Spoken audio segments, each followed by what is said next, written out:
চীনে অনুষ্ঠেয় Boao forum for Asia annual কনফারেন্সে যোগ দিতে আগামীকাল সরকারি সফরে বেইজিংয়ে যাবেন প্রধান উপদেষ্টার নেতৃত্বাধীন একটি প্রতিনিধি দল।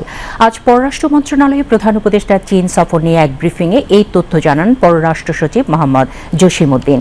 তিনি জানান, বাংলাদেশ ও চীনের মধ্যে বিদ্যমান সৌহার্দ্যপূর্ণ কূটনৈতিক সম্পর্কের ৫০ বছর উদযাপনের এই সময়ে প্রধান উপদেষ্টার এই চীন সফর বিদ্যমান দ্বিপাক্ষিক সম্পর্ককে এক নতুন মাত্রা যোগ করবে। এছাড়াও ব্যাংককে অনুষ্ঠিতব্য ষষ্ঠ বিমস্টেক শীর্ষ সম্মেলনে প্রধান উপদেষ্টার নেতৃত্বে বাংলাদেশের প্রতিনিধি দল অংশগ্রহণ করবে। এবারের বিমস্টেক শীর্ষ সম্মেলনের পূর্বে আগামী ৩ এপ্রিল প্রধান উপদেষ্টা BIMSTEC young generation forum where the future meets শীর্ষক ফোরামে কি নোট স্পিকার হিসেবে বক্তব্য প্রদান করবেন। ষষ্ঠ বিমস্টেক শীর্ষ সম্মেলনে বাংলাদেশ আগামী ২ বছরের জন্য বিমস্টেকের সভাপতিত্ব গ্রহণ করবে। প্রধান উপদেষ্টা চীন সফর দুই দেশের মধ্যে সম্পর্ক উন্নয়নে মাইল ফলক হবে বলে মন্তব্য করেছেন প্রধান উপদেষ্টা প্রেস সচিব শফিকুল আলম।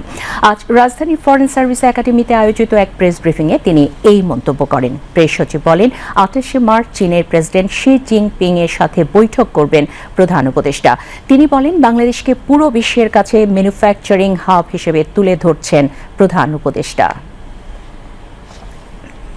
বাংলাদেশের জন্য খুবই ইম্পর্টেন্ট একটা ভিজিট।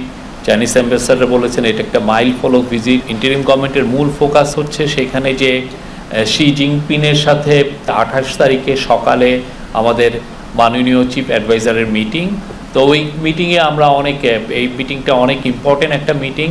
এছাড়া যেটা ফোকাস থাকবে সেটা হচ্ছে চাইনিজ ইনভেস্টরদের সাথে, চাইনিজ ম্যানুফ্যাকচারিং কোম্পানিগুলোর সাথে, চাইনিজ এনার্জি কোম্পানিগুলোর সাথে এবং চাইনিজ টপ যারা প্রাইভেট কোম্পানি আছে, স্টেট রান কোম্পানি আছে, সবার সাথে কথা বলা।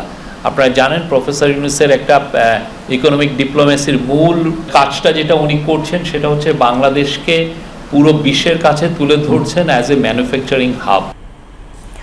ব্রিফিংয়ে প্রেস সচিব বলেন, বাংলাদেশ হিন্দু বৌদ্ধ খ্রিস্টান ঐক্য পরিষদের রিপোর্টের উপর ভিত্তি করে বাংলাদেশের বিরুদ্ধে মিথ্যা প্রচারণা চলছে। আমরা আশা করব বাংলাদেশ হিন্দু বৌদ্ধ খ্রিস্টান কাউন্সিল তিনি বাংলাদেশে বিদ্যমান সাম্প্রদায়িক সম্প্রীতি বিনষ্ট করে এমন প্রতিবেদন প্রকাশ না করতে হিন্দু বৌদ্ধ খ্রিস্টান ঐক্য পরিষদের প্রতি আহ্বান জানান।